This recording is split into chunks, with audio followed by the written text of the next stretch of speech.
Welcome to our channel. Today we how to connect YouTube Studio to Premiere Pro exports, detailed guide step by step clearly.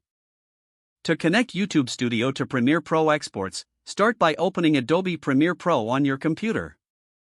Next, complete your video editing project and ensure everything is finalized.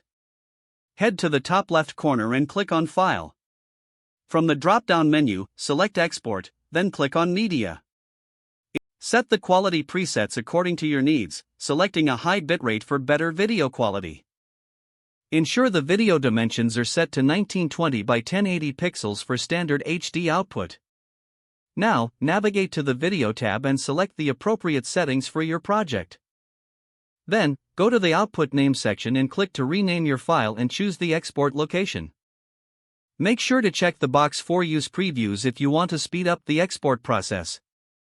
Once all settings are configured, click on the Export button to render the video. After the export finishes, open your web browser and go to YouTube. Log into your YouTube account and access YouTube Studio from your profile icon on the top right. In YouTube Studio, click on Create, then select Upload Videos. Drag and drop your exported video file into the upload area or fill in the required fields such as video title, description, and tags during the upload process. Before finishing, adjust the video visibility settings based on your preferences. Finally, click on the Publish button to make your video live on YouTube.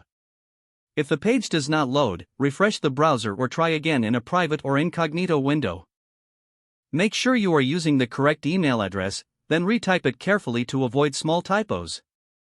If your password is not accepted, use the Reset option and create a new strong password you can remember. Check your spam folder for verification or security emails, then complete any Enable two-factor authentication if available to improve account security and reduce unauthorized access risk. After signing in, review your profile details so your contact information and settings are accurate and current. If you see an error message, note it down and try again after restarting your device and internet connection. Log out when you finish, especially on shared devices, to keep your account and payment information secure. If the page does not load, refresh the browser or try again in a private or incognito window. Make sure you are using the correct email address, then retype it carefully to avoid small typos. If your password is not accepted, use the Reset option and create a new strong password you can remember. Check your spam folder for verification or security emails, then complete any requested confirmation steps. Enable two-factor authentication if available to improve account security and reduce unauthorized access risk. Don't forget to like this video and subscribe to our channel for more step-by-step tech guides.